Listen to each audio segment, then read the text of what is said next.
Mokytojo knygų Saliamonas, išmintingiausias žmogus visoje,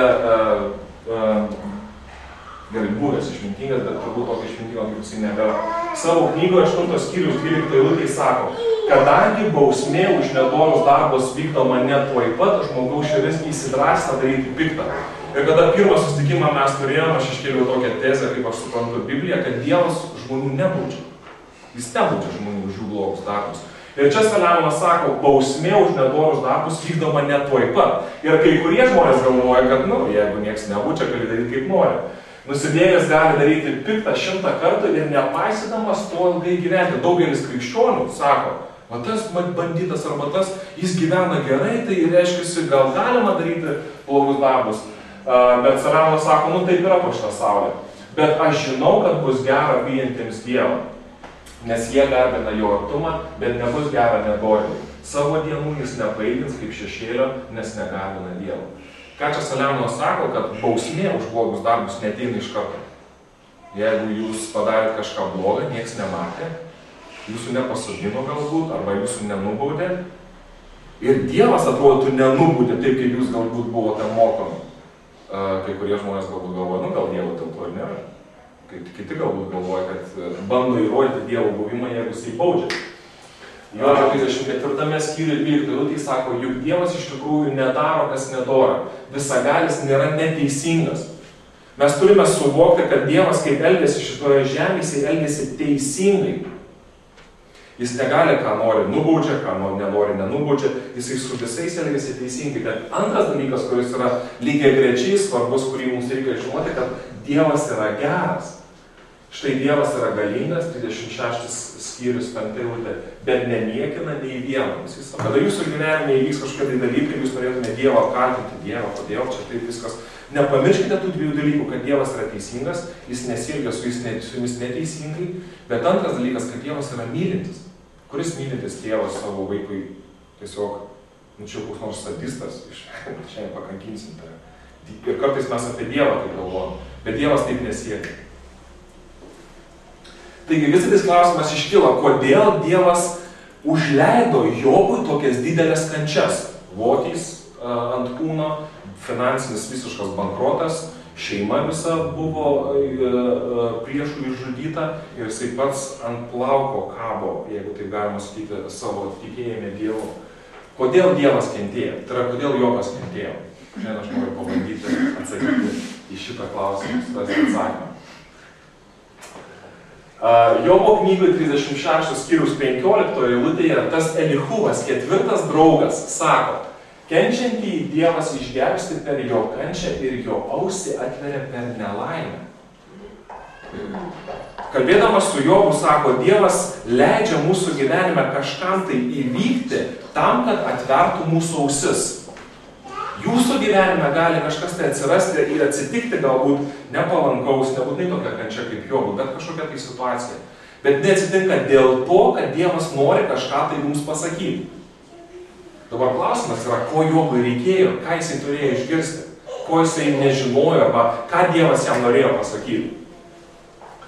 Toliau jo Elihuvas sako, tave, tai yra Jobą, Dievas viliojo iš nežinios nasrų į erdvę vietą, kur niekas nevaržo, o stalas yra nukrautas geriausiais valgiais. Labai įdomu, kad Elihuvas naudoja tokius žodžius, kurie iš esmės yra visas biblinis motyvas taip, kaip Dievas elgiasi su žmonėmis. Ką jisai sako, kad Dievas veda Jobą į didesnę laisvę, į didesnį gyvenimo pasitenkinimą ir jis naudoja tokius įvaizdžius iš nežinios nasrų į erdvę vietą, kitur kitas vertimas pasakyta, į laisvę. Dievas veda tave į laisvę. Ir sako, kur niekas nevaržo, o stalas yra nukrautas geriausiais valgiais. Faktiškai Dievas vedė per dykumą ne dėl to, kad, kaip čia jūs pakankinus, o dabar pasimokinti reikia. Dievas galvoja apie ateitį. Bet jeigu atkreipėt dėmesį pirmoje eilutėje 8 skyriaus, sako, viso šio įsakymo, kurį šiandien tau duoto, turite ištikimai laikytis. Aišku, per dykumą jie ėjo, kad patikrintų, ar jie ištikimai laikysis viso to, ką Dievas darė, sakė, tam, kad jūs klestėtumėt ir daugėtumėt ir kad pajėgtumėt įžengti į tą šalį. Faktiškai Dievas juos vedė per dykumą tam, kad jie pajėgtų apsigyventoje šalyje. Man atrodo, kadangi galbūt dabar mano tos gyvenimo tarpsnis, šitas yra svarbiausias dalykas. Suprantant, kodėl Dievas leidžia mūsų gyvenimams mums eiti per tos slėnius. Ne dėl to, kad jisai sadistas, kuris mėgsta mus kankinti, rodyti savo galią. Ne, mūsų ateities labui. Kada apie kančią kalbam visą laiką, kada aš su žmonėm kalbu apie kančią, žmonės jau galvoja, kad dabar viskas. Dabar kaip Dievas duos, bus kojos amputuotos, turbūt širdies nepakankamumas, va tik tokia kančia man. Arba reikės apsiženyti su negražia motina, kažkas tokie baisūs dalykai. Bet tai nebūtinai, kančia gyvenime nebūtinai, kai kam gali būti kančia, tai kad gerai, mes neturėjom kabelinės ir interneto 3 mėnesius. Man buvo kančia, bet aš ją išgyvenau. Ir Hebrajams irgi kalbam apie Mozę. Jūs prisimenat Mozę, jeigu vėl imant žydų istoriją, Mozė buvo faraonas tiesiog žudė visus Hebrajų vaikus, nes jų darėsi per daug, ir Mozė buvo išmestas į upę, mama jį paliko, tiesiog norėjo kažkaip išgelbėti, pati negalėjo, paliko Dievo valiai, ir faraono duktė jį paėmė ir užaugino. Bet toliau Hebrajams apaštalas Paulius sako, užaugęs Mozė tikėdamas atsisakė vadintis faraono dukters sūnumi. Jis verčiau pasirinko su Dievo tauta kentėti, ta, kuri ėjo per dykumą į pažadėtą žemę, negu laikinai džiaugtis nuodėmės malonumais. Ir pasižiūrėkime, ką mes renkame savo gyvenime. Mes nenorim tos dykumos. Mums jinai nepatinka, ten bus nepatogus, saulė kaitins, bet tai galbūt vienintelis kelias, jeigu mes norime pasiekti tą tikrą gyvenimo skonį, mėgautis tą gyvenimo pilnatvę. Vienintelis kelias yra eiti per dykumą.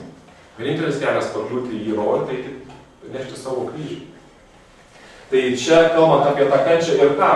Mozė, jisai jam neamputavo kojų, jisai apsiženė su gražia moterim, viskas jam buvo gerai, bet tiesiog jam reikėjo kažkokį atsisakyti.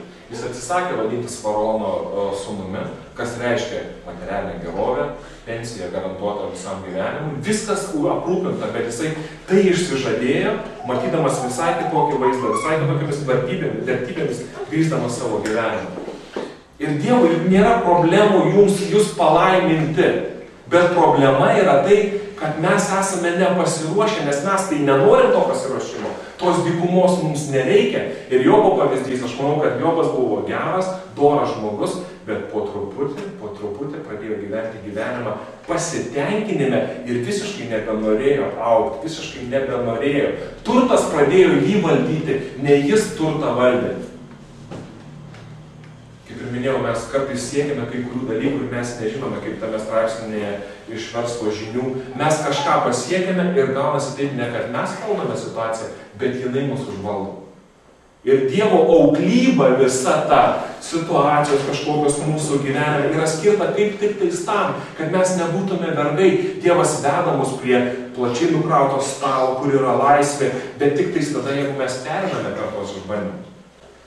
Kai kurie iš jūsų eina per tos išbandymus, bijot grįžtat atgal į tą palaimintą nežinomybę, į tą palaimintą susireikšminimą. Dievas vėl jūs veda per tas, kai kurie nepasimoko visą gyvenimą. Kai kurie mokosi ir nereikia eiti per dar didesnius išbandymus. Tai jo Dievas palaimino Jobo gyvenimą daugiau negu buvo jo pradžia.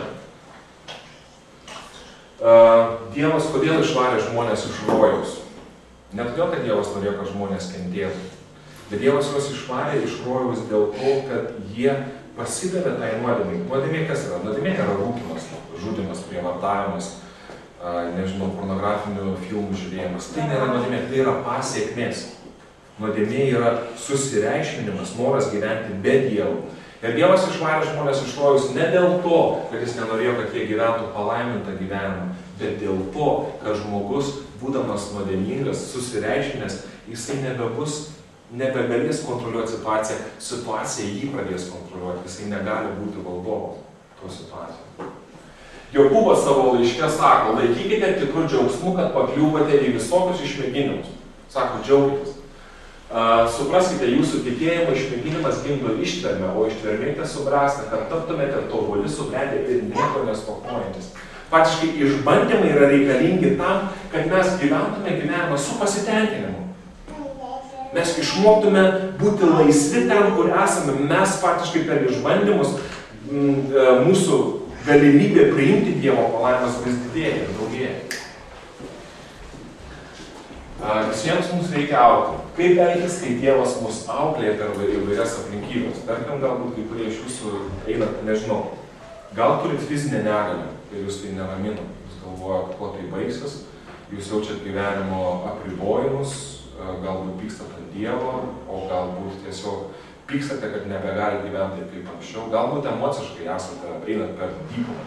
Galbūt kai kurie dvasiškai visiškai esate išdžiūvę ir nematote, iš kur gausite tą pagalbą, iš kur jūs galite, kas jums gali padėti. Ką reikia daryti tokiais atvejais? Ką tokiais atvejais reikia daryti? Namuose galite pasiskaityti patys. Jokūbo 5 skyrius, 13 eilutė 15. Jisai sako 2 dalykus. Melskis.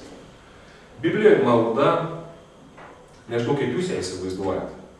Ten kai kurie galvoja, kad pasiimti reikia ir melstis, ten varyti Dievui eilėraščius kažkokius, tai kuo gražiau, tuo Dievas bus gražiai, aš nekėjai, gausiu paprašyti. Nors tai malda Biblijoje, jeigu, pavyzdžiui, skaitytumėt Naują Testamentą, mokiniai atėjo pas Jėzų ir ko paklausė, absurdiškas dalykas sako, išmokyk mus melstis. Jėzus per 3 metus mokinių nemokė melstis. Kodėl? Todėl, kad jis buvo Dievas, mokiniai su juo visą laiką kalbėjo ir tai buvo malda.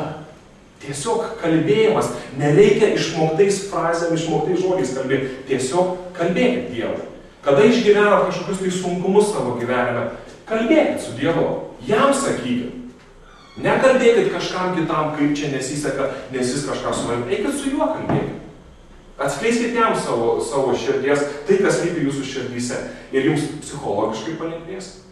Ir tik tada, kada jūs ištuštinat save, išsiliejat, tada Dievas gali pripildyti savo ramybę, savo džiaugsmų jūsų širdis. Ir išpažinkite savo nuodėmes. Kartais dalykai, per kuriuos mes einame, atskleidžia mūsų tamsiasias charakterio pusės. Tiek dvasinio gyvenimo tamsiasias pusės, tiek grinai psichologiškai kažkur tai kažkokie tai yra mūsų trūkumai. Gerai, pripažinkite tai. Išpažinkite tai, suvokite tai. Perlipkite per save, priimkite, kad jūs nesate pats geriausias ir pats tobuliausias, bet ir jūs yra viltis. Kada gyvenate per tai, kada einate per tai, nepalikite Dievo. Ir noriu baigti eilutę iš 1 laiško Korintiečiams 10 skyrius 13 eilutės. Čia pasakyta, jums tekę išmėginimai, tai yra žmogiški. Dievas yra ištikimas, jis neleis jūsų mėginti virš jūsų jėgų. Nebijokit. Jeigu jūs einat per kažkokias tai gyvenimo krizes, būkit ramus. Dievas neduos daugiau, negu jūs galite panešti. Galbūt jums atrodo, kad jau viskas, bet pasitikėkit, kad tai tikrai nesugniuždys jūsų. Nebent jūs patys norėsit kažkaip tai susireikšminti, arba jūs sakysit viskas gana. Bet sako, jis neleis mėginti jūsų virš jėgų, bet su išmėginimu duos ir išeitį. Kaip išeiti iš to išmėginimo? Kad galėtumėte atsilaikyti. Taigi ganytojo lazda ir viesas visą laiką yra čia, šalia. Dievas saugo, rūpinasi, globoja kiekvieną iš jūsų. Bet visos tos kančios yra labai susijęs su mūsų Dievo supratimu. Dievas mūsų nebaudžia. Jis kaip tėvas mus auklėja, mus mokina, bet ne dėl auklėjimas vardan auklėjimo, bet dėl to, kad mes dar galėtume daugiau jo palaimų priimti, kad galėtume gyventi dar palaimingesnį gyvenimą. Ir kada mes norime tas palaimas paimti be dykumos, be kryžiaus, vargas mums. Mes tampam mažai šėtonais, susireikšminusiais, piktais, išdidžiais, savanaudžiais, vertinančiais labiau daiktus negu žmonės, vertinančius tai, kaip žmonės apie mus galvoja, negu tai, kaip Dievas juos mato. Mes tampame, mes baisų žmonės tampam, jeigu mes taip pradedam galvoti, pradedam taip gyventi. Todėl būkit nuolankus. Dievas nori jūs saugoti, bet ne dėl to, kad nori jūs kankinti. Jis nori dar labiau jūs palaiminti.